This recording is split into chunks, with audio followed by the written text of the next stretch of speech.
interesting one to pick up where the conversation with Rahul left off, particularly on the Gen Z. We have with us three wonderful panelists, Anshul Tiwari from Youth Ki Awaaz, Neeru Malhotra from Prava, and Kevin Lee from We Are Yuva, who are going to be talking a little bit about how the emergent sense of young people today feeling they're facing a more uncertain future, from climate change to AI, from the world is in a state of flux, and 18 to 20-year-olds are feeling particularly vulnerable coming of age in this unfolding reality. There is no moderator, they're going to self-moderate. But without any further ado, I'd like to invite the three of them onto stage. Thank you all for, hi Natasha. Thank you all for coming. I know it's been a long day filled with deep, intense conversations about mental health. This panel is called The Vibes Are Off, and it's about mental health in Gen Z, and it's very intensely prepared by the three of us. Our technique of preparation is that a little bit of background, all three of us work with youth organizations. So we've sourced questions from young people about mental health, and we are going to ask each other the questions that young people have posed to us. But I think what can also be really interactive is if we ask some of you those questions, because a lot of these questions are questions we don't have answers to, right? So the idea is to keep it relaxed, chill, interactive. We'll keep more time for your participation and your questions, and we can do it as a nice unwinding thing at the end of day one. Does that sound good? Okay. Yes, you are the panel and we are the moderators. Yes. Yeah, you have been tricked successfully into this. It worked. Yeah.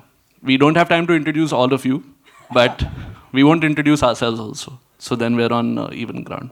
Anshul, you want to start? Yes, I can start, and thank you so much for showing up. I know it's the end of the day, so we're all very excited about this session, I'm sure. We'll make sure, like Kevin said, that it's interactive. We're trying to unravel where the vibes are off, why the vibes are off, what is Gen Z dealing with, how do we make sense of it, where do we get started. I think those are some of the things that we're trying to answer. I don't think that we will walk out with very concrete solutions, but I think what we're looking for is a pathway, a place to get started from. So I'll start. We reached out to our respective communities, as Kevin mentioned, and one of the most interesting things that happened when my team reached out to the Youth Ki Awaaz community was that we got more than 1,000 questions, and obviously a lot of them were very similar. But one very common question, and I want to start with that, and we've tried to articulate it, which is, as Gen Z that is, dealing with whatever they are dealing with, how can we encourage open conversations about mental health with parents? And how can parents create a supportive environment for these discussions? And I do have to add one more thing, which is that we saw this question from a couple of lenses. One version of this question came from people who are maybe having these conversations with their parents, but maybe the parents don't have the language, but they still try and understand. But a lot of these conversations and questions also came from people who are finding it extremely difficult to even initiate the dialogue with their parents, whose parents are not okay accepting the fact that they could have mental health, children could have mental health issues, and maybe they're also dealing with issues at a family level. So maybe I'll just start with that, and either of you can take on that question, and we can just get going from there. Yeah? Okay. Thanks, Anshul. I feel like, I'm pretty sure that I think all of us in this room can relate to that question, including myself, where, for a long time, I didn't have the language to tell my parents, what am I feeling? Like, feeling was not a very welcome, word in the house. And I feel like a lot of times with young people, from my own experience of working with them, we've seen that if we are able to sort of create an experience of talking about feelings in another space, then it becomes easy to sort of take that conversation back into the household as well. And what we've seen is, so if you sort of create safe spaces outside of the home, where you say, okay, how am I feeling? Even just being able to answer that question freely and openly sort of allows it to sort of percolate it down to the house as well. And I think for parents, I feel like, I don't think any of us, on this panel, we don't identify as as Gen Z.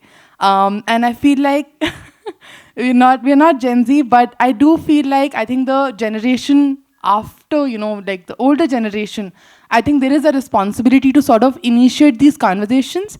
And if they're not met with, young people not willingly coming forward, then that's okay. Maybe we need to try harder to have that conversation, and at the same time put our own feelings out there. So really be vulnerable. That's my take on it. Yeah. How many of you are parents? Okay, cool. So that's a sizable portion. I don't identify as Gen Z or a parent yet. Our view on this is that, and very often we answer this question a lot, right? Like a lot of parents of the kids who work at Yuva or the kids who are part of the community at Yuva bring up the fact that they feel a disconnect, and the disconnect is been made worse by access to smartphones, which is one of the bigger changes, right? I have this standard piece that I give to any of our partners to say that one of the big defining differences between Gen Zs and millennials is access to the internet and how easy it was. When you were millennials, you could choose if you can be online or offline. As Gen Zs, you don't need to choose, right? And as millennials, they're not different species. So I'm 31 years old. When I was younger, when I was in school and I had to log on to the internet, I had to take permission from my parents and get 1 hour of computer time. You use a dial-up modem to connect to the internet and you go to your Yahoo Messenger or whatever you're using at that time. 1 hour you're on the internet, you stop, and then you go outside and play or do whatever, right? There's that instant switch. Now, all you have to do is look down at your phone. Younger people are getting phones also at a younger age. And there's this big kind of divide basically where, and Nikhil mentioned it in his conversation with Rahul Dravid as well, that young people look down at their phones because when they look up, they feel like they have nobody to talk to. They have no sense of community to go to. And that's affecting their mental health.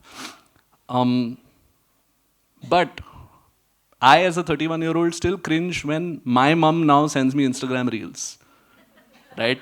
So it's not that the answer is that the parents should also do what kids are doing or try to. It's just really hard to be a parent, like I mean, the team at Yuva, average age of like 24, 25 years old. And sometimes I feel tired listening to that, and this is their professional filtered thoughts, and I'm just, what the hell are you talking about? Like, why are you so worried about this?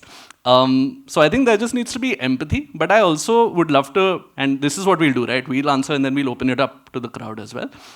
To anybody who is a parent, let's flip the question and say that if your kid comes up to you and says that they don't feel understood by you, or you find out, because if they could come to you and say they don't feel understood by you, then maybe we wouldn't have this question popping up. If you find out that your child is not very comfortable opening up to you or feels like they can't relate, what would your reaction be? And maybe we should filter it through that emotion that you would obviously feel a little bit hurt or betrayed to start off with, and then how do you reconcile with that? So any parent in the crowd, this is open. I'll come to you with the mic. Oh, there is a mic. Okay, awesome. Here, you can give it here. Sorry, she raised her hand first. Yeah, third row. I'm Veda. I am a mom of a Gen Z. And this came up very recently, which is why my hand shot up very quickly. Is my son was going through some bullying at school, and he was very upset about the whole thing. And when he tried to tell me, and then he said, "I don't want to tell you." So it was very difficult that he did not want to tell what was going on to me. But what I then did was talk to somebody. It's okay that you can't find the words to tell me and you feel like you can't tell me and I will not understand. That's absolutely fine. But go talk to somebody. So he did end up going a couple of times and speaking to his school counselor. And then he came and told me what exactly happened. And that opening up of that block is the first thing that you have to do. And you mentioned something as well, is open the conversation yourself as a parent. This Suicide Prevention Day, I spoke to him that no matter what happens to you, don't feel like there's no other choice for you.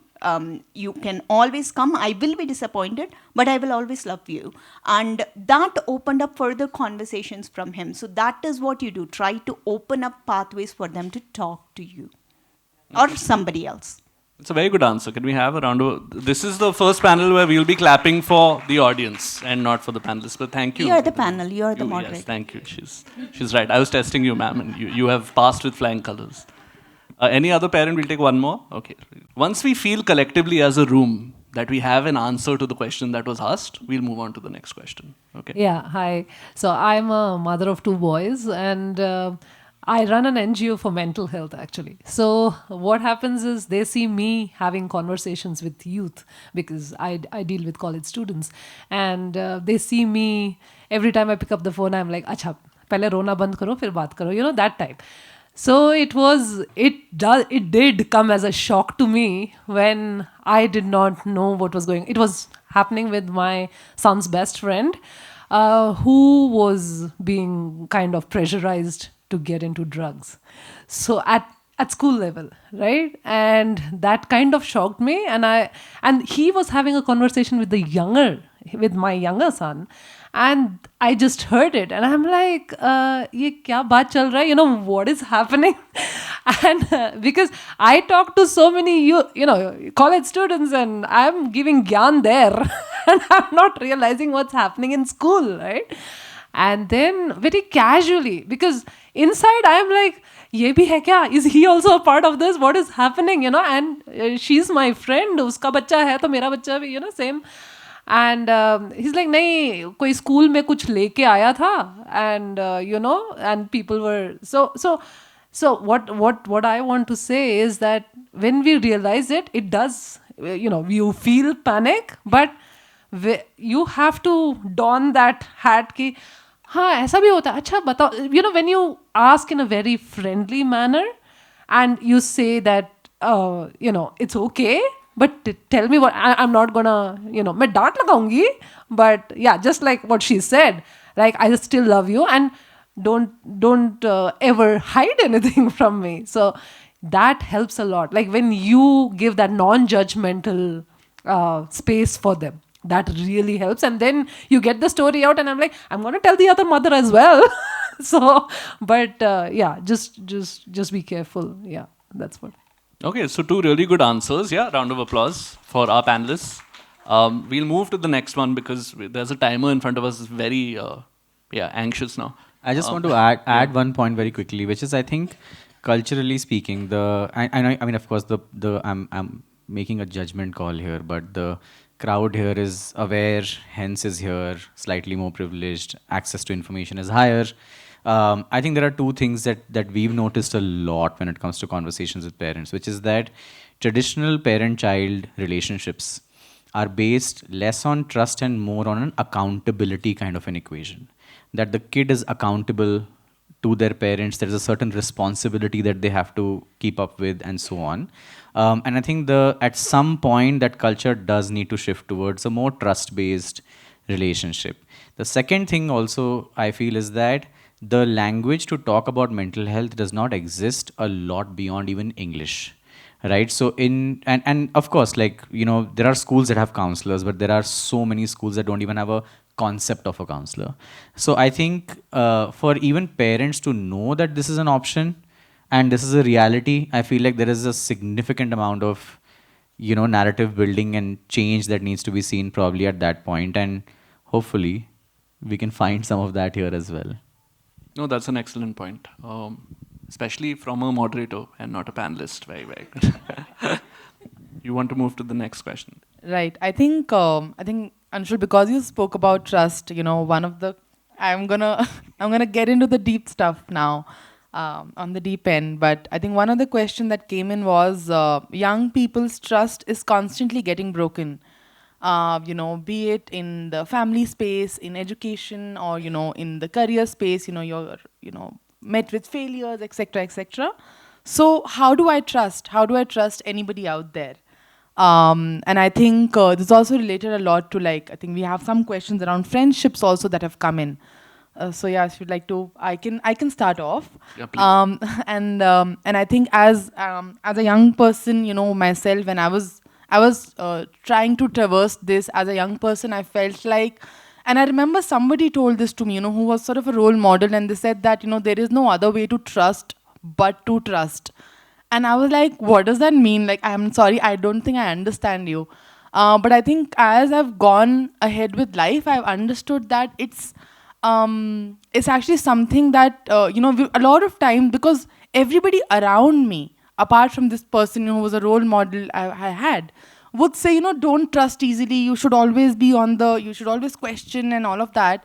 And here's this person telling me to actually actively trust. And I think what I've seen is it's actually allowed me to sort of dissolve my own boundaries of who I would like to trust, etc., a lot more. And it's also allowed me to build trust in my own self. So an example that I'll give is that as a young person, I would travel a lot, and a lot of this travel would happen in in public transport, in buses, trains, etc., all of that, and I would do it on my own as a 19-year-old. And my parents would say, don't talk to strangers, and I understand. I think that it has a lot of value, but I also made some great friends because I chose to, have that conversation and move forward and trust. So I think I would just say, that have spaces where it's safe enough to build trust and to know what to look out for. I think that is something that I think if we've been able to sort of give out to say, this is what you need to look out for, and this is how you ensure that you are safe, I think maybe trust building will not be as scary and probably would be a fun way to go about life. Yeah. It's a really tough one. I don't know if I know how to do that properly, right? I don't know. I think I'm a trusting person in general, but I'm also the sort of person where once my trust is broken, it becomes very hard for me to move past that. And I will actually, what I'll do is, I'll throw it open to maybe a larger context here. That one thing is trust in interpersonal relationships, trust with your own surroundings, trust with your own community, the people that you interact with. But for Gen Zs, one of the other things that I'm realizing is that trust in the older generation and the way that the world works is also, I feel like, really low. I feel like Gen Z are constantly... now, even within Gen Z, there are two sects, right? The oldest Gen Z right now is 27, right? So it's a big kind of this thing. And the Gen Zs who are now 26, 27, who are becoming a little less idealistic about the world because they're living in it and learning to negotiate with it, are suddenly just like, wait, this is how you run stuff? This is how you're adulting? You're just putting on a facade and pretending to know this stuff? Like, does anybody have an idea what's going on? And one thing is okay with like elder folks and fair enough, but also with governments, you're just like, wait, there's a war going on, there's potentially a genocide going on, we're just seeing it on Instagram, there's nothing we can do. Climate change is so real, there are so many more examples of extreme weather events, and I don't need to say, we're in Bangalore, like 3 days ago we didn't know if this conference would happen because of the flooding, because all of these things are so, and I come from Bombay, we've had that, they come from Delhi. This year is just like, all-time year for climate change deniers, I think, overall. But the point is that how do you trust in this world also, where so many of these bigger things are so much of an issue and nobody seems to have the right answers to do it? The thing that gives me hope, and we did an event recently in Delhi called the Yuva Conclave, and it was the first time we'd done an event in Delhi for young people. And the reason we wanted to do that was we thought that hope is at an all-time low. So the idea of the event was where hope meets action. Can we just talk about hope? So every panel that we did there, climate, gender, etc., we asked people at the end, what gives you hope? And I think it comes back to the same thing, that for some reason there is this, it's not fully logical, but there's a belief that your individual action matters. There is belief in humanity. There is belief in all of the stuff that when you say sitting on a panel sounds really cheesy, but that's, I think, what keeps people going a little bit also. There are good things happening in the world as well. And if nothing else, if you're privileged, and I think this point of privilege that Anshul mentioned will keep coming up, right? If you're privileged to have people in your close circle who, despite all of the shit going on in the world, you can still talk to about stuff, you can still feel like it's a safe space, a non-judgmental space. And that's how you trust, I guess. And it's not very different from what you said about you just have to trust. It is kind of what it is. So again, not a perfect answer by any means, but I think that's what I'll say. Yeah, no, I agree with what both Neeru and Kevin said. I think it's difficult to trust. Nobody really has the answer. That's the truth. But I do want to point out something which at least we have noticed quite a bit, and what people write on YK about as well. We've sort of been able to gather from it. So I think there are 2 or 3 things that we need to know about how Gen Z is really situated right now in their life. First is that you are dealing with a generation that has immense access to information. It's, really not just about being on their phone, it's coming from all over. Emergence of platforms like Instagram, TikTok, Snapchat, whatever it might be, has also led to this, 3-second attention span kind of an issue, right? And that's a very real problem.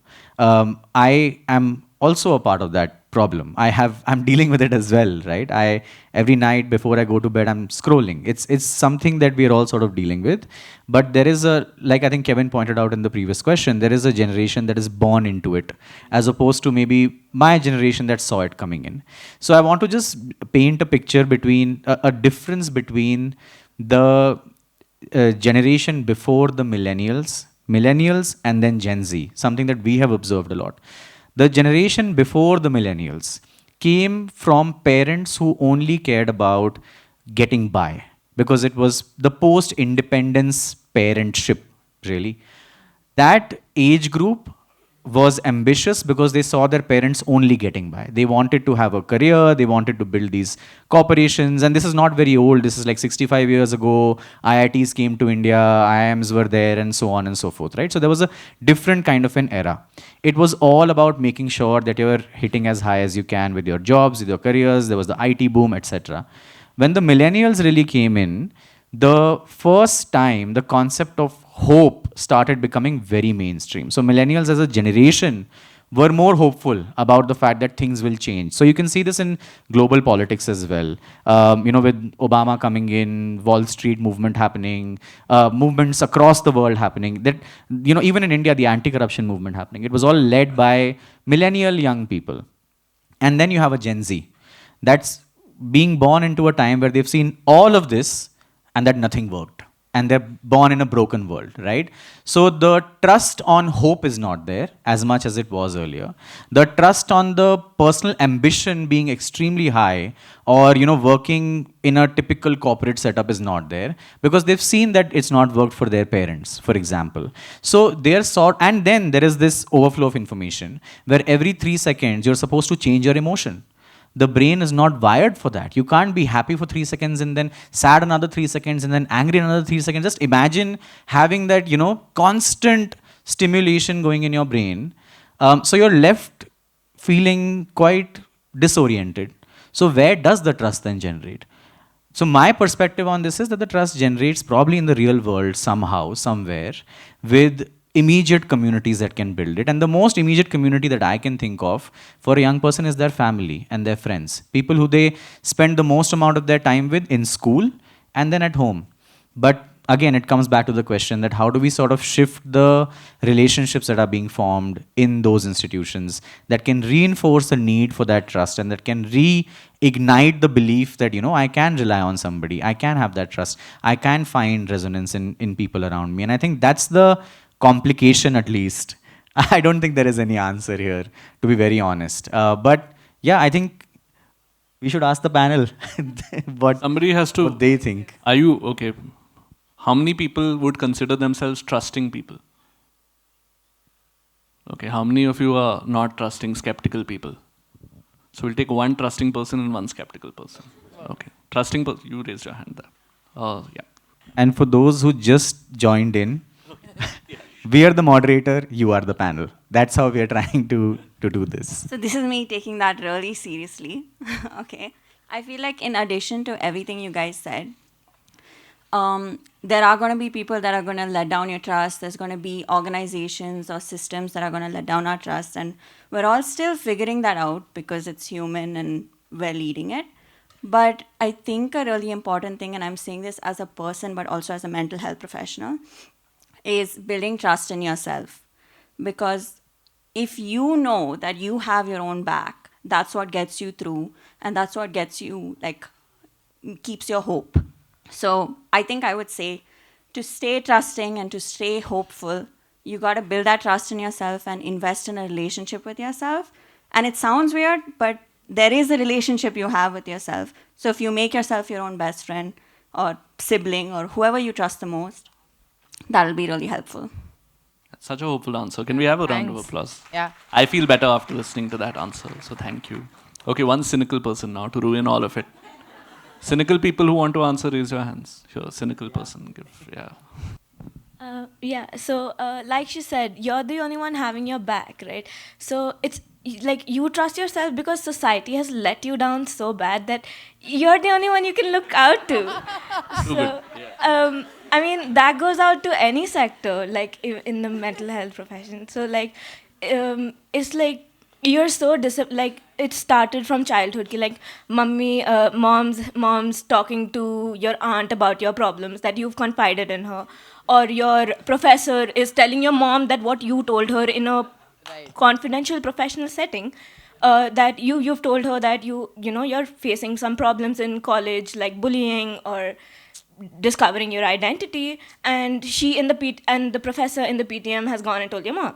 So I mean, like, that's where we all think that, you know, where are, like, who can we actually tell if there's always someone they're going to tell.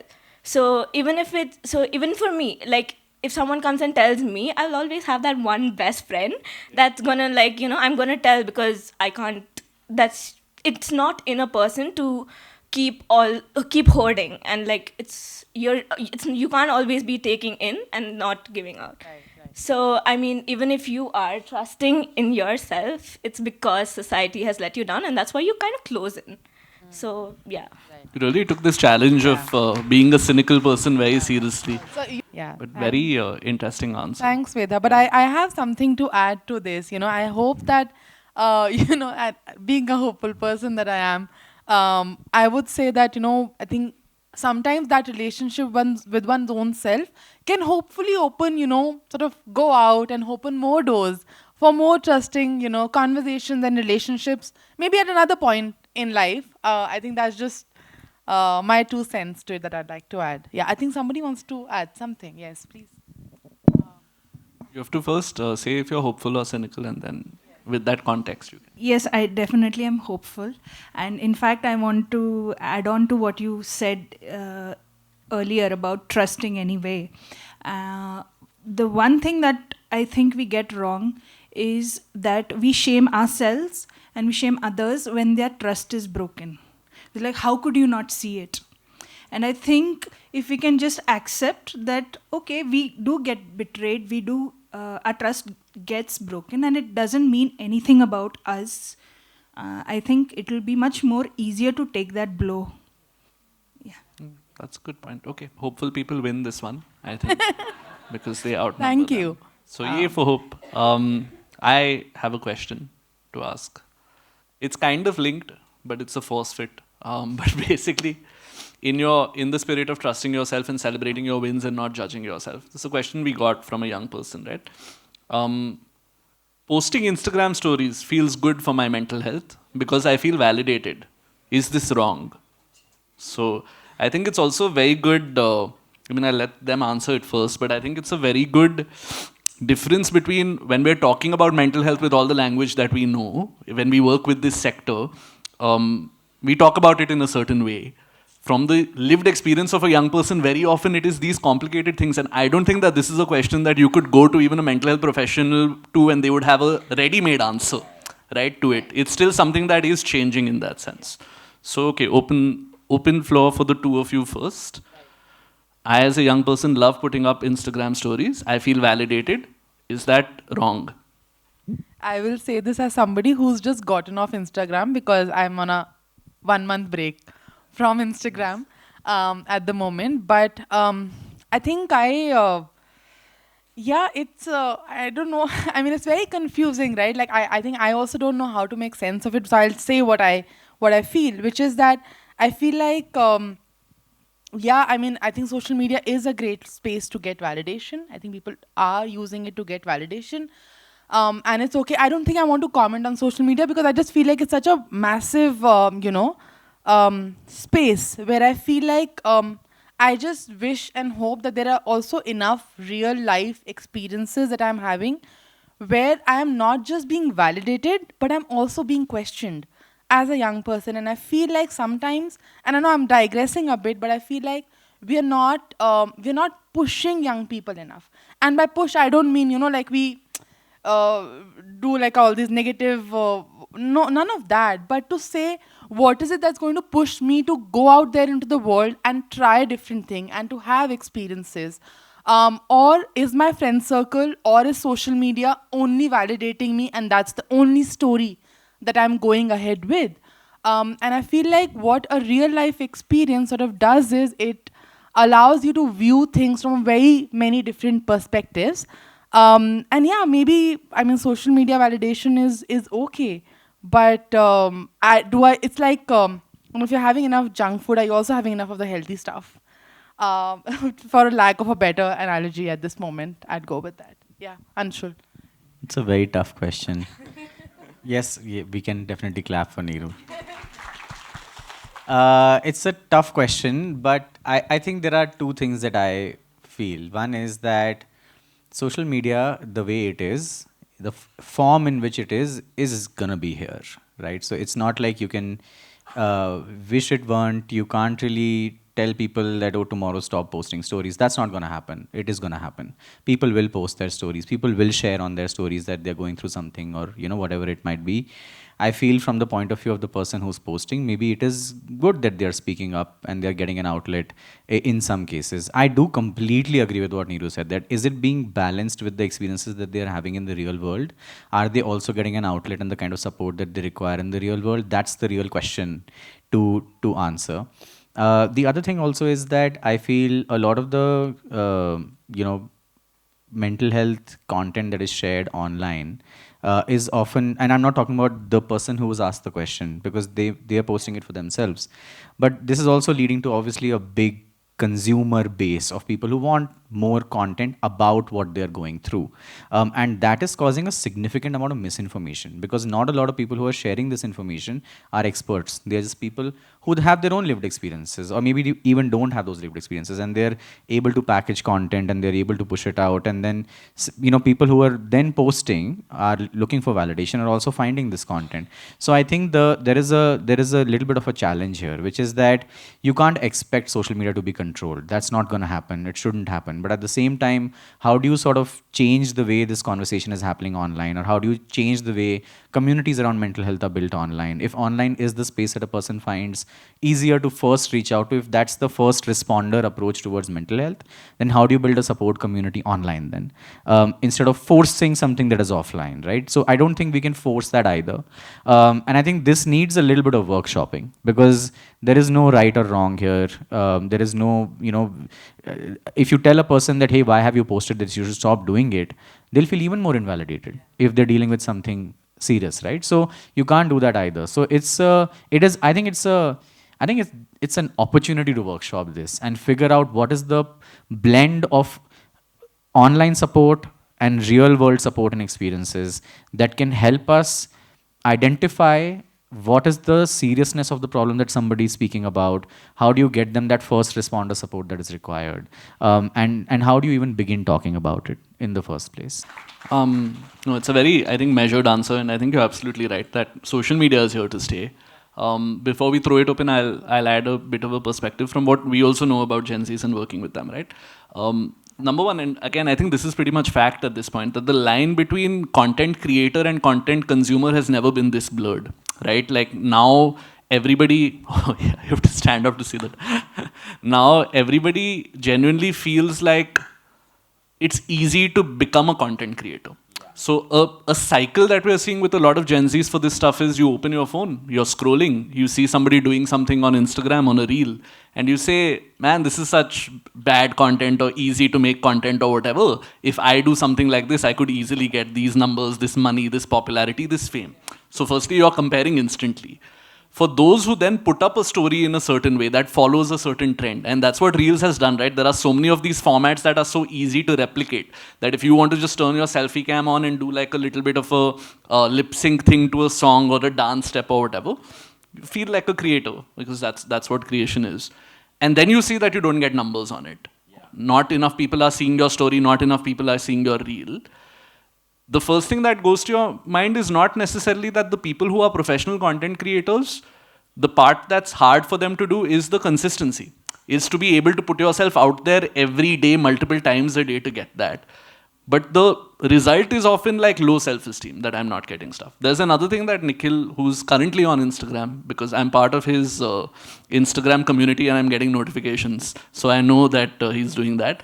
He told me this and he didn't give me consent to share this, but I'm just doing it as retaliation now for that. It's fine. Love you, Nikhil. He's told me about this, and I've called him petty in the past because of this, because he's like very famous person, has many followers on Instagram, etc. Well loved, well respected, right? One thing that he told me which really changed the way that I was thinking is the kind of traction or engagement that you get on certain types of stuff that you put up in your stories. So now the world has an expectation that Nikhil is going to have these wise, sensible takes on important issues. But when Nikhil puts up a photo of just himself chilling or something with his family, just because that's not getting those many views, is that on some level pushing you to think that this is not as important a part of your life as what you do professionally, right? So it feeds into all of our imposter syndrome in these invisible kind of ways. And I think that's the dangerous part, and I think that's what both of you were alluding to, that as long as you are using social media with the idea that, hey, I feel like getting a little bit of validation today, I don't think there's anything wrong with that. At the same time, if it's controlling you, and you might not know, that's where I think it gets dangerous. We'll open it up, but only to people who spend at least 5 hours on their phone. 5 hours of screen time, people, can you raise your hand? 5 hours of screen time in a day. Okay, sir, you have to answer this question for us now. Yeah, no, I'm not calling you out. Yeah, please answer. Can we get a mic? I think everybody needs to be validated. So it's not a question of whether you want to be validated on social media or not. Rather think about what you want validation for. Is it something healthy? I think it's a dichotomy where either you seek very little validation, which could be problematic, or you seek too much validation. That's a problem. So we need to have some sort of framework to think about it. And I think we do it outside of social media also. It could be maybe spending money. There are purchases that you make which may be really obnoxious in a certain setting. But maybe it's a small thing that you purchase that you really want to show it to your friend, and then that's a very healthy thing to do. So I think we manage this outside of social media, but this validation bit, also we need some sort of framework to think about it, and also accept that all of us need validation and not deny it completely. Okay, fair. Finding middle ground in terms of validation. Any mental health professionals want to weigh in on this? Because that's a perspective that I think would be very helpful as well. Ma'am, how many hours a day do you spend on your phone? And then you can answer. Not much, to be honest. Probably 1 or 2 hours. Maximum. 2 hours is maximum. Then I'm wasting my day. I'm not seeing my clients. Okay. So I think I have a very unique perspective. When I heard the question, I was thinking of, okay, let me look at the clients who are coming to me, who are probably Gen Zs, and they are experiencing something similar. Okay. So when I look at that, I generally share a perspective, or let's say I help them understand that we understand validation, but from a mental health perspective, try to see it as a reinforcement of any particular behavior. Right? So when you see as reinforcement, we will have to look at, okay, from how many things are we getting that validation? All the validation that I need, am I getting it, all of it, from that one particular post that I did or one particular story? Or is it that I'm getting it equally from my real-time friends as well? Am I getting it from my family as well? And all other things but somehow with the I don't know, of course I have a polarized, only the clients who are coming to me, I'm looking at, and only in my limited experience, when they come to us, I have seen that they are struggling with that, going in lines to what Nikhil mentioned, that, they're looking into their phones because when they're looking up, no one is hearing. It's probably just their, the likes that is making them feel validated. So we might have to think of, as general population here, we might need to think of how do we broaden that spectrum of places where we get the validation from. Yeah, thank you so much. Thank you. Thanks for that perspective. And I think very important point about reinforcing that kind of behavior. I think, Anshul, you have the next question. Yes, but can I leave everybody with a thought? This is something that's been bothering me for a while. There is this, it's a controversial opinion to share, but I think it's important to share, which is that, and Kevin, we've spoken about this on the panel that we were recently on, which is that where does the accountability stop for the platforms? And I do like to speak about this quite a bit. Even though we work with all the platforms out there, I'm on Snap's board also, so I'm saying it out of line a little bit. But there's this concept called algorithmic hegemony. And there are papers written about it, which talks about how platform design for teenagers is done in a way that it makes them seek that validation more than they actually feel the need for. So it becomes a very intrinsic part of their needs after a point. And as they grow, the need only keeps growing. So imagine there is a public park and everybody's playing in it, but that public park is controlled by these players who are constantly demanding a person's attention, constantly going to a person and saying, hey, come with me, come with me, come with me, come with me, right? At some point, the person who's playing will get affected. And imagine that this park is a public park, but there's no accountability. Nobody to hold accountable. There's no way because it's completely privately controlled. So there is something that I do want to leave people with, because I don't have a solution for this actually. I don't think there is one, unfortunately, at least not right now. But this is definitely a matter of concern. One of the things, just to kind of riff off that, right? Like one of the things I know that social media platforms have been trying to do from their end, and again, we can talk about the fact that it is counterintuitive to their business outcomes to control the amount of time that people spend on social media. But you have, I think the problem is, the problem is that there is a facade of accountability. I think that's also part of it. That the social media platforms can say, just because we are putting out a feature that lets you restrict your time on a social media platform, we are doing our job, right? Or now there was a thing, both YouTube and Instagram, Facebook have done it, where you can hide the number of likes with the idea that you don't. But on some level, because you normalize likes in the first place, now it's kind of like you're building that internal stigma in somebody also to say that, am I this person who's going to turn off likes because then people will think I'm not getting enough likes, that's why I'm doing it, right. Which is, I think, an additional part of the problem. But yeah, I think next. Yeah. Sorry, Neeru, you had anything I just have one thing to add, I think, to this conversation that we do.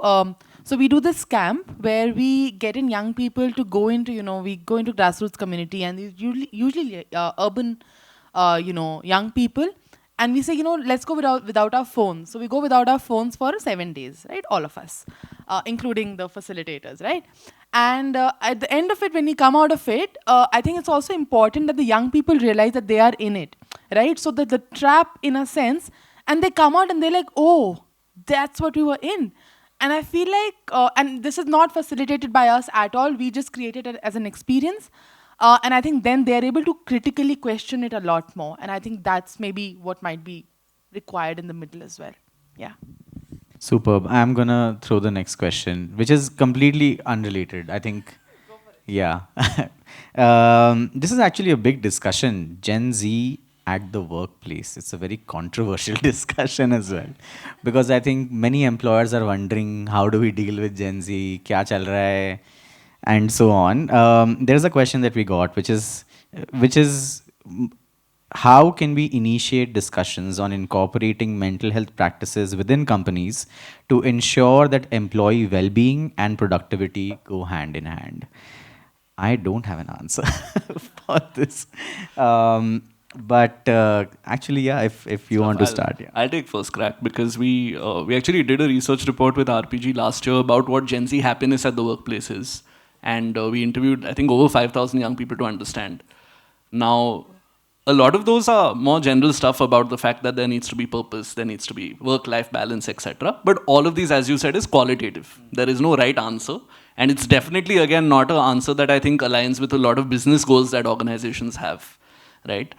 I think, it's been 5 years we've been at Yuva. When we were talking about Gen Z, not a lot of other people were. Now it's become everybody's problem precisely because there are more Gen Z in the workplace. So a lot more organizations come to us and ask us, how do we deal with them? They're so entitled, right? Entitled is a word that gets thrown around a lot. I think Gen Z is just more realistic about what their self-interests are. I think that they are unabashed about that, and I think that that's a good thing for a lot of us to learn. A lot of times when we are also pushing, because clients are pushing us to get something done with a specific deadline, Gen Z will ask, why? Okay? And Gen Z will just be like, the client took 2 weeks to respond to this, but they want it in 2 days, which all of us have thought, right? So I don't necessarily think it's a bad thing. I think it's a force that hopefully should help us set boundaries. So to that level, I am bought in. I am Team Gen Z. I'll tell you where the problem comes. The problem comes between balancing out getting some amount of work done, but not asking them to do it just because that's the way that you've been told. So again, I think Nikhil and Rahul chatted about this in a way that it's essentially generational trauma, right? What we refer to it to. That like we were brought up in a certain way where we were expected to work a certain amount of time. We were expected to be available on weekends. Everybody has a story of, oh, when I was an intern, I was getting coffee and photocopies for my boss, which is, I mean, I don't know if that's what it was like. It seems like borrowed from these American sitcoms where you see interns running with like papers and coffee. That's obviously not the right answer as well, to be able to say that just because we did it, you have to do it. However, I think that there is, as I've gotten older and wiser, there is this realization that I'm also getting that, to be fair, some part of my experiences, my learning has been fostered by dealing with people who are now what you would call toxic. So I'm very, in general, my position on this is that I'm afraid now of blanket generalizations. I think it has become normalized to say that some workplaces might be toxic or something might be toxic. I feel like that has led to people calling non-toxic situations also toxic. And it is the same thing, that if everything is toxic, then what is toxic anymore? And if nothing is toxic, then what is toxic anymore? Right? So I think that Gen Z has to figure it out for themselves, which I think they are doing. I think the thing that we realized at Yuva is that when we put Gen Zs, and again, very young organization, most people, like average age 24, now we put them in situations that we perhaps got to be in much later in our life in a professional setting. To say, okay, now you think from this perspective. The good way to say it is we are empowering you. The realistic way of saying it is that, oh, if you have a better solution, then let me know what you think. And then they negotiate it based on their learnings. And a lot of times they come up with better solutions than we did, right? Which I can say, that they will find a way to negotiate that in that way. However, yeah, so I think, middle of the spectrum. I'm not sure a 4-day work week is something that would work as a blanket thing across. I think the thing that's missing in a lot of the conversations is contextualization as to what you do. We are a media company. If you're a media company that only works 4 days a week, I'm not sure that you could make it sustainable. If you do, great, and we learn from you. But at the same time, lots of things, I think Gen Z are right, we should kind of learn from them. And we should also learn to take ourselves a little less seriously. I think the one thing I appreciate about all my Gen Z colleagues, they actually, like, they don't get 95% of their life's fulfillment from work. They get 50% and they're happy with that. And they're saying, we will deal with this, we are still being productive, and as long as that line is maintained, I think all good. I've walked the tightrope now, so. Yeah. I'll just add to what Kevin said. I think it's, I mean, obviously the onus is on sort of many of us to relook at how work is structured as a whole. I think with obviously the pandemic coming, work from home coming, hybrid work coming, expectations are evolving much faster. I do want to say one thing though, which is that something that you mentioned, right? That at the end of the day, if you're a small company or a mid-sized company, your client is putting pressure on you, there is only so much that you can do as an organization also. So I think these are all things that we sort of have to figure out, because if my Gen Z colleague has an expectation with me, unfortunately I can't have that expectation with my client, because the client will not pay me the money to pay my Gen Z colleague the salary, right? So how do I navigate this situation as an employer in the middle of all of this is something that is, I feel, our owners to figure out. To be fair, because I think we have to tap into the hopefulness of our millennial generation and try and see what can be negotiated, what's the middle ground, in many of these places. And I also do think that the blanket assumption that all Gen Z want something, all Gen Z are a certain way is unfair. And the reason why that's the case is because, there was a 1963 New York magazine cover which called the generation that was incoming at that time selfish. There was a Time magazine cover in 1999 that called the incoming generation, the me generation. So it's every generation thinks the next generation is selfish. That's why millennials think that Gen Z are, more entitled, and Gen Z think the same way about Gen Alpha. Like, it's yeah. So there is no confusion here, that it's literally like we're passing on the tradition. But like the only good thing now is that because we have so much information, we have so much enhanced understanding of how places should be, how workplaces should be. I think it's a work in progress conversation that needs to keep happening as much as possible. I think I just want to just a small take on this. I think the existential question that you had about toxicity, right? Like everything is toxic. I think another way to put it for me is that there are going to be stressors, right? There are going to be stressors throughout our life. We've had it in childhood, we've had it in young adulthood, and whatever. They keep going on. But I think at the end of the day, I also feel like, and I have seen like a lot of workplace stress is with interpersonal relationships. And I think at Prava, I think the average age would be around, 24 to 25, and it's been like that. And a lot of it is interpersonal relationship to say, I have a problem with this person. I don't know how to tell them, because if I tell them, they will not like me. And I think it's a very, very real issue. Like, so for us, it's about, because a lot of time people also come into the workspace not having the experience of how do you have that conversation as well. Like, how do you sit somebody down and say, okay, listen, I have this problem. How can we really resolve it, build that empathy, build that dialogue? Because at this point of time, I am not sure if we can talk to people who don't think like us, right? So how do we tell people that we don't agree with something that you said? And what you've seen is that facilitating a lot of that conversation, doing a lot of seeing conflicts in a positive manner, and also investing in young people for their young employees for their career growth, not growth in the job, but growth in their career, because then they also feel invested in. And then I think the worry about the output sort of goes out of the window, because then you're invested in the cause, etc. So that's been my experience. Yeah. Maybe we can throw it open to a person who employs Gen Z. Yeah. And then Gen Z who's in the work. Yeah, a Gen Z who's in the workplace and unhappy. And then, yeah, we should. And somebody who's happy. Okay. So people who employ Gen Zs, raise your hand. I am coming from a background, I completed my master's in computer science in University of Illinois. And I worked in a couple of years in a company, and then I moved to master's, again education. Again, I'm also running an organization, which is also a mental health one. So the one thing which I understood, I just want to add a couple of points for the conversation which was happening before. Because of this reels, the 2-second attention span, that is 2 seconds is affecting in every aspect of our life. Be it in a professional setting, if I want, let's say in my granular level, if I am writing a one function, if it is not working, I'm immediately going to my manager. Hey, I'm not able to do it. And if I am having a doubt, or if I have one fight with my friend, that's it. He is not my type. And if I have one fight with my girlfriend, she is not my type. If I am married, I am going for a divorce. No. So this psychology of this 2-second attention span is what affecting in every aspect of their life. I still remember when I was in my 12th grade, for my 12th standard. Sorry. How old are you? Because then 27. Okay, good. Yeah, I am on the verge of that thing. So when I was in my 12th grade, for this one particular 1 mark, we hit in multiple directions. What could be the answer? Because we care about that one mark. But now we are not hitting it in multiple direction itself for one particular problem.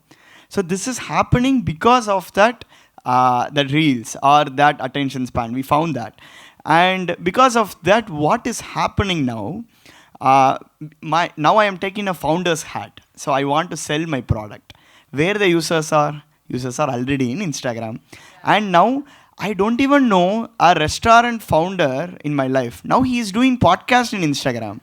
And he says 5 life lessons in 5 reels. And in one reel, he'll say give offer for his barota. So So that one reel makes his business viable.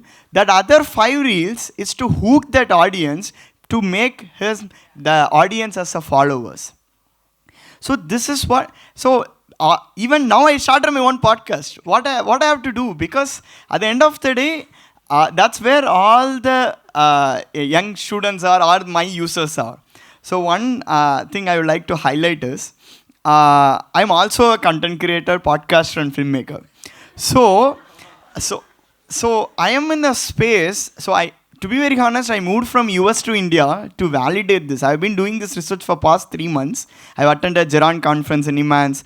Wherever things are happening, I'm going there, I'm part of it. So the one thing I'm not able to crack is the psychology behind the reels. Even I know algorithmically, I know what is happening, but that is something, a gray space, even I couldn't put it in words.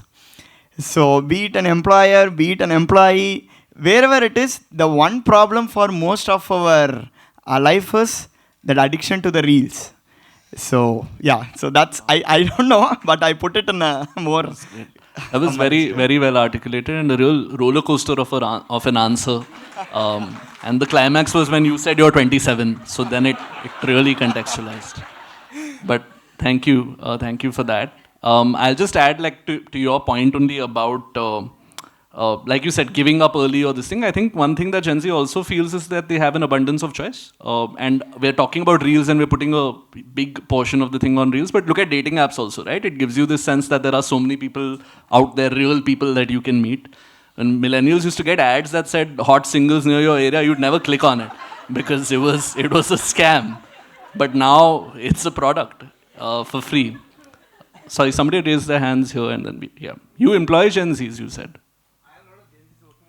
Okay, great. That's good enough. Please, safe space. Tell us your feelings. So I think one thing I've realized is in our employment conversations, we are really bad at evaluating the employer. Nobody's asking the employer, hey, what kind of culture do you have? The evaluation is always of the person who's applying. Number one, right? There is no honest conversation where we ask or try to determine the suitability of the organization which is employing me. We are very bad at that. Let's just accept that, right? Second thing, the Gen Z's perspective on what a job means is extremely different from what it used to be for us, right? They have, like you said, ample opportunities to make money. The role of what a job is in my life is very different, and it should have changed, right? I don't think there is an iota of doubt in the fact that our corporate lives have not changed for the better, right? And Gen Zs are very well aware of that. They're questioning us on it. So the combination of the first part where that conversation has not happened at the time of employment, and the second part, this complete truth that, hey, nothing is changed for the better, that is what is creating this disturbance, right? That once this person is in the role and they're clearly seeing, hey, things are not as they should be, as they're seeing with everything else in their life, they're questioning it. So I think what is perhaps helps is having a very honest conversation with them about expectation setting and how do you view this, how do I view this. I think that sets a good starting point to solving things. I'm not saying it's a silver bullet, but to some extent it resolves the difference, like you said, between what we have inherited as participants of a toxic culture versus what their idea of an ideal work life is. Oh, very fair. Thank you for that. Can we have a round of applause? I think that's a very fair answer.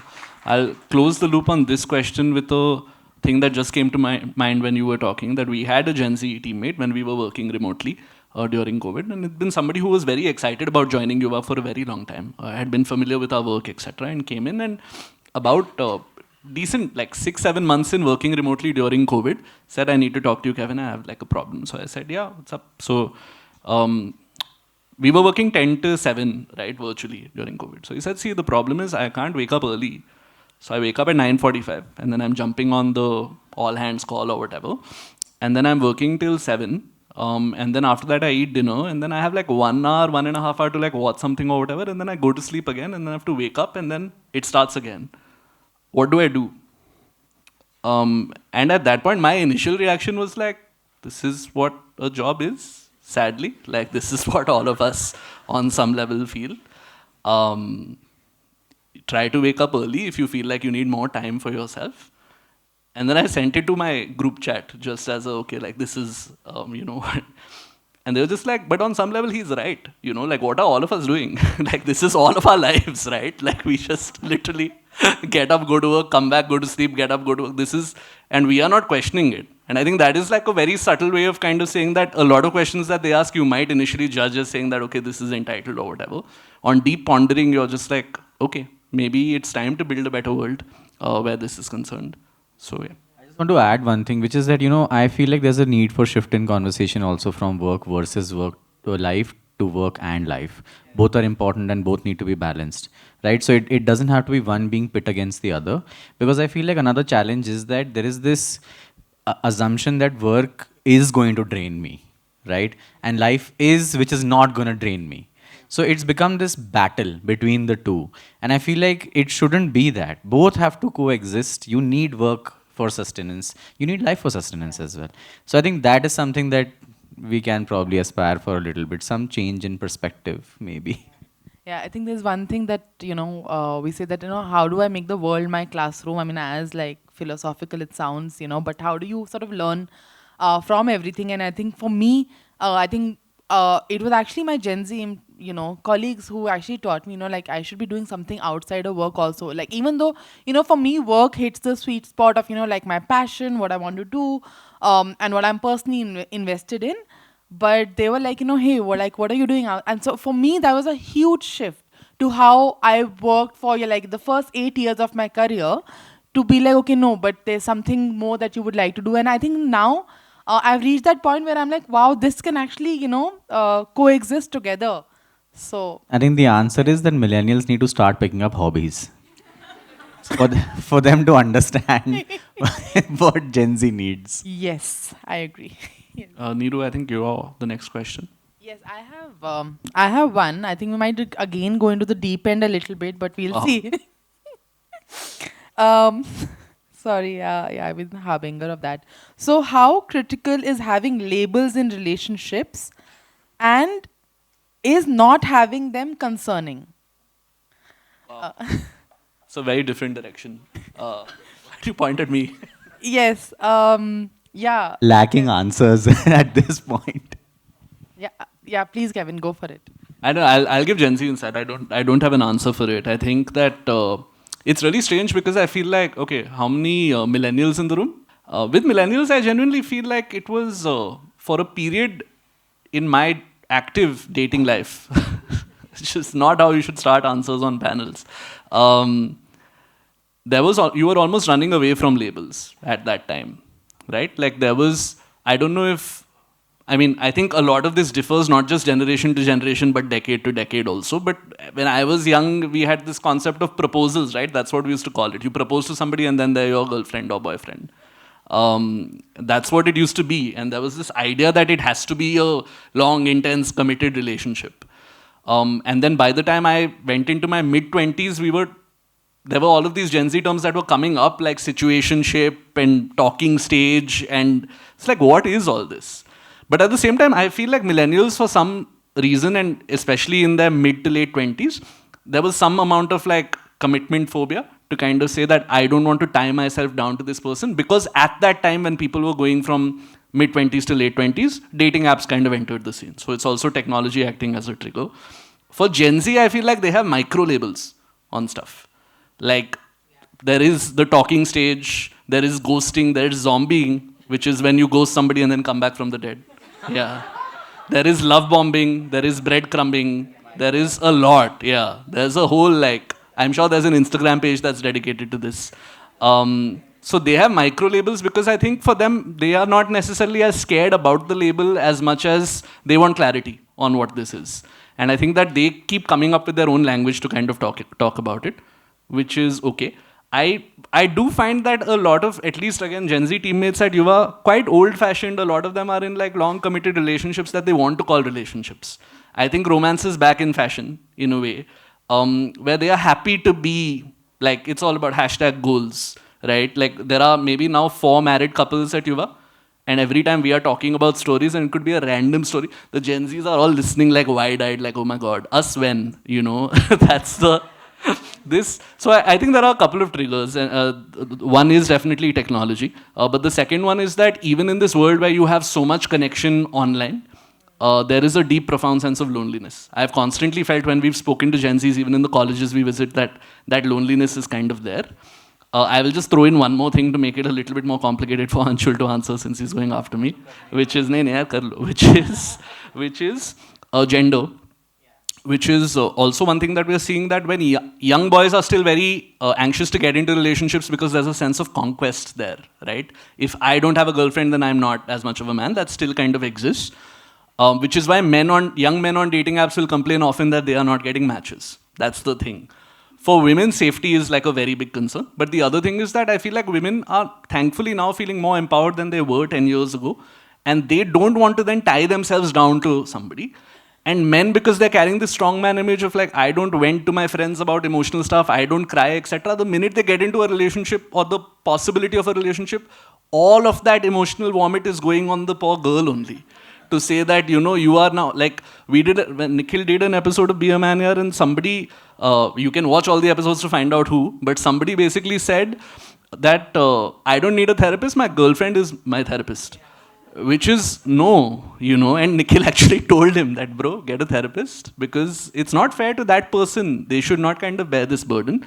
So I think gender is also playing a very, very interesting role in that sense. And now Anshul will complete the arc of this answer. You did complete the arc.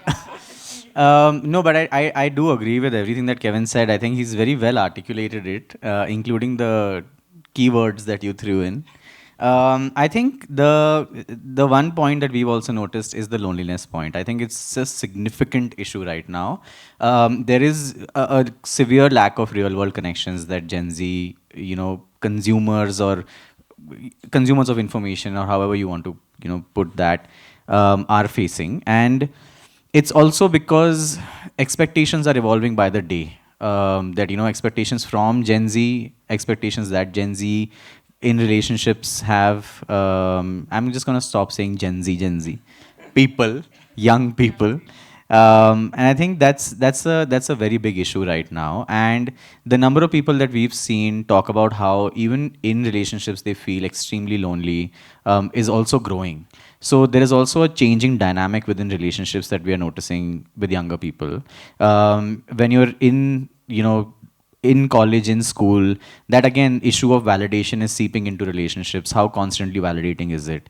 If it's not, then is it even worth it? And so on and so forth. And those issues are growing a lot more than they were maybe 10, 20 years ago, in those relationships. And I feel like that's the conversation that we do need to have. One thing that did come out from another such conversation that we were having was, this was actually on the last panel again, we had a co-panelist who was sharing about how there was this issue that she came across about deep fakes. You'll recall that, and how a lot of young boys who were engaging in creating such deep fakes of girls that they knew of were doing it under peer pressure, and very often when they did do it, they knew that they were doing something wrong, but they didn't know who to talk to. They felt extremely lonely, and they did not know what the avenues existed, that existed for them where they were. And I feel like with men, there is a very big challenge, which is that emotional vulnerability is looked down upon even now. So the number of people who are saying that emotional vulnerability is important has grown, but the number of people still accepting is very low. So if the moment you are vulnerable, the perspective that the person you're talking to has about you shifts immediately.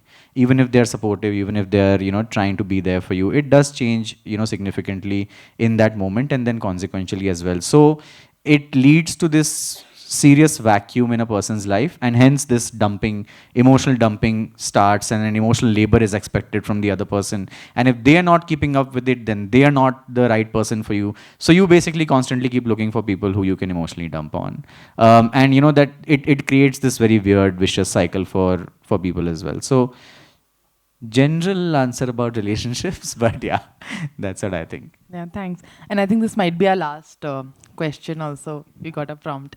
But I think I would say that, and I think I'll, speak as a woman being in the in the dating pool and talking to my Gen Z colleagues also, like women especially. I think there is an aspiration, right? There is an aspiration that we will also have the like me and who and like all that, whatever, like these relationships and all of that, which is great. But I think there's also this deep sense of slight tinge of disappointment, which I constantly sense in these conversations, where it feels like it's not a equal footing of emotional investment from both ends. And I think it's almost like a lot of my colleagues who identify as women, and I've spoken with them, and they said that thoda sa, there's a bit of a compromise. Like we know what we are getting into, and I'm like, okay, great, but maybe like think about it twice. Like, why don't you think about it twice as well? But I think like even over there, I feel like one of the thing about labels, especially, would be, I think Gen Z is, I think, much more open to doing away with the labels also, and being like, we are going to approach this, you all did this very like in one fashion, we are going to approach it in our own fashion. And I'm not commenting on whether it's good or bad, but I think much more open to experimenting with it, which I feel like is great. But I hope that there is enough semblance, because I feel like that even to get into that level of experimentation, one needs a sense of confidence and centeredness to be able to get into that arena as well. And I hope that Gen Z is, young people are aware of that, is what I hope for. Now I'm sounding a little bit big sister, okay, but I genuinely I genuinely think like that. And I feel like the other one is that even in terms of gender, I feel like I have heard a lot of women employees, and also even the lot of the young people that we work with, they have said that the men are not talking about emotions. We don't know how to talk to them. We just feel like we are talking to a wall, and it's really, really difficult. And I feel like, and I really wish that, and I think we as people would just, I don't know, talk to the boys also, and to the women as well, to the girls as well, to say that I think the ability to be able to talk emotions, I feel like, is key. If we need to have relationships where everybody is just equally invested in, right? And I have to say, I went on the dating apps recently, and I was like, oh my god, I'm going to get like, it is really, it's a very different world. When I started dating, I was on Orkut. I met my first boyfriend on Orkut, right? So this is like some eons ago, and yeah. Slightly ancient, but yes, 16 years ago.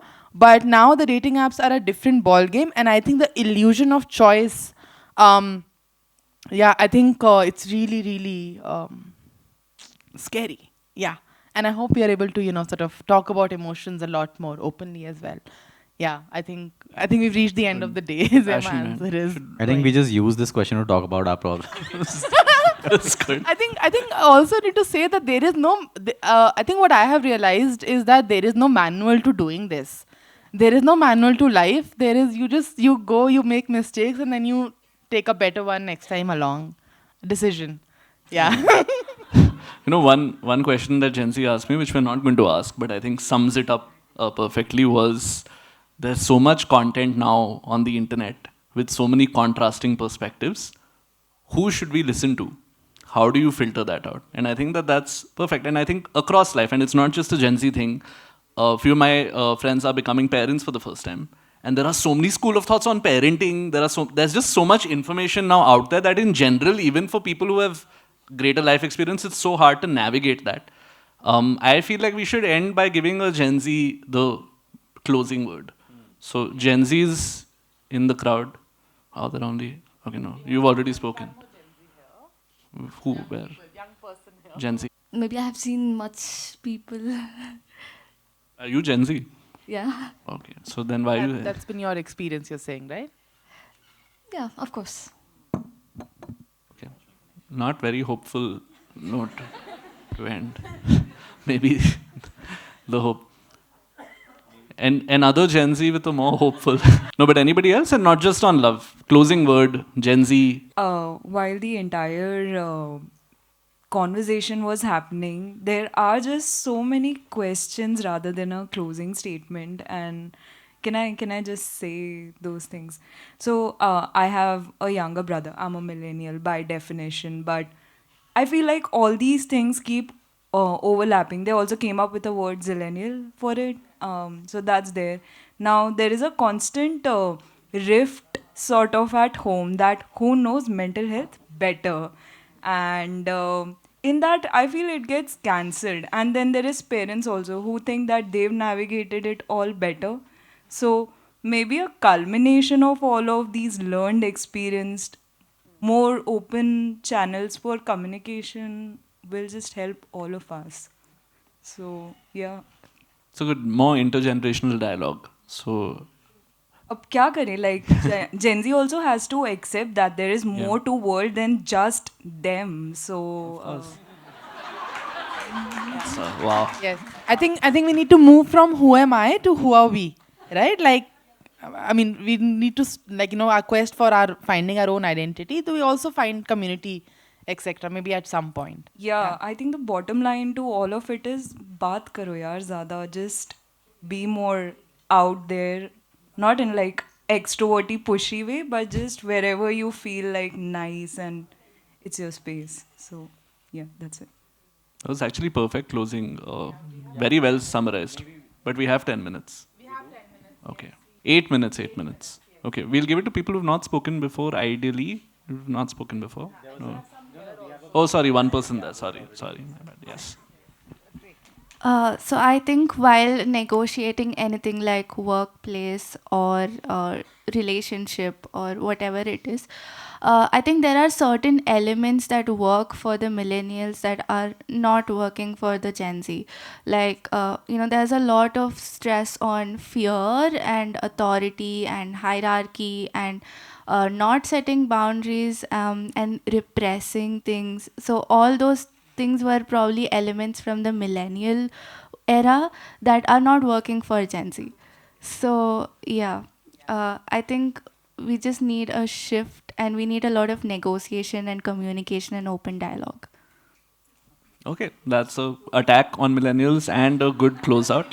I think we'll wrap it there. We'll give you folks some time back. Thank you.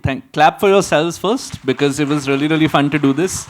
I know end of day low energy, but really good questions and answers from you folks. And of course, thanks to Neeru, thanks to Anshul. Can we have a round of applause? And a thanks to Kevin. Kevin took on the moderator role very graciously. So big thanks to Kevin as well. Thank you. Thanks everyone for being here. Thank you. Thanks. It was fun.